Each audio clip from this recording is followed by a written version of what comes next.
have a shoehorn to get that damn motor in there, to be honest with you. And what you'll be able to see, let's see here, what you'll be able to see if you walk on this side, we can go up underneath the trailer. As you can see, that exhaust up there is right on the frame. And we heated the frame up and banged it in so that it'll sit. But literally, man, it is definitely tight. May even be to the point where we have to pull the motor back out. It's going tomorrow. It's going to get the exhaust put on it. It'll be dual exhaust with a set of Flowtech mufflers, but 2.5 inch all the way back. But you know, we'll at least have the exhaust set up, and then if we get it running and you know it just beats itself to death or whatever, you know, we're not going to go very far. But I've been told by a few people locally that it shouldn't be an issue. It should self-clearance. That it's not a big deal. I've had a couple people come over and look at it, but you know, that's where we're at. We're running. Sorry, you guys probably see my phone is in there because I have the GoPro app to where I can make sure that I'm getting a picture. But anyways, you know, we went with the Elbrock, the 1406, the one with the electric choke. We don't have the electric choke set up yet. We got a Chevy Bowtie high plenum intake, something I had sitting in the garage. Apparently they're pretty sought after in the drag racing community, but I don't know how I came up with it. It was just something I had laying around. We got our power steering in there. I got a set of brackets off a guy off of eBay and put it there. There's not a lot of room for adjustment, but we dug through the belt counter at our local parts store and found a belt that'll work out real good. Our water hose, we had to take two different belts off of different vehicles and join them together down there with a piece of exhaust pipe that I got an exhaust pipe flange flaring unit, or sweller, to swell the ends of it so that when we tightened it down, you know, that it won't get overheated and just blow off. So we've had it up and running. It is loud as all get out without having the exhaust on it, but we've had it up and running.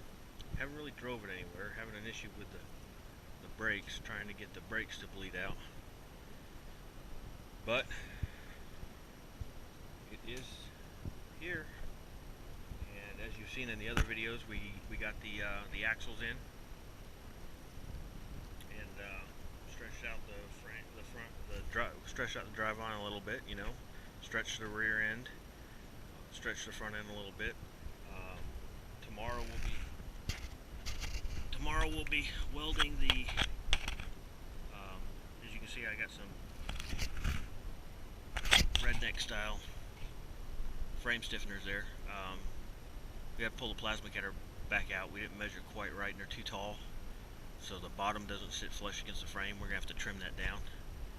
That's something we're going to be doing tomorrow, and this weekend we're going to make a custom crossmember unit and get rid of that old Chevy one. It would work if I wanted to do that, but the way the bolt holes are from the old Chevy, and it is a little twisted, we're just going to go ahead and take a piece of 2x4 square tubing and weld up a crossmember unit. So, but this is it. This is 404. We're sitting in here with the motor pretty much completely done. It's been wired. It's all good to go. You see what I did with the gauges and stuff. I said in one of my videos that I was going to use the old Chevy gauge and run the cable line up to the gauge cluster, decided not to do that. One, the gauge clusters for the Chevy was really big, and we could have trimmed it down, but it wouldn't have fit very well. I've done it on a CJ before, where we just run the cable up. We made an aluminum backplate like this. We just mounted it up in there, and the CJ dash was a little bit bigger, it was a little more forgiving. XJ just wasn't happening, so we're just gonna run off a tack and have the old app on the iPhone. I've got an app and a cradle that actually will sit right about here. That'll do my speedometer, or I have a unit that'll sit here and it'll actually display on the windshield. Don't know really which one we're going to do yet, but we're going to use the GPS on the phones to run that. But this is pretty much it, man. The dash is back in there. The shifter, we got the shifter link hooked up to the transmission. The drive shafts, of course, as you can see, they're in there. And if you look through my other videos, I got where we cut that drive shaft, got it trimmed out. So that's it. This is 404, and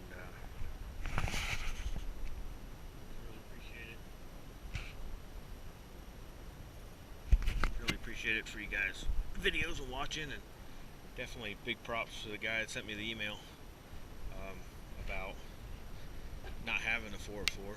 So here it is. Thanks to you. Again, we really appreciate it. Hope you guys have a good day.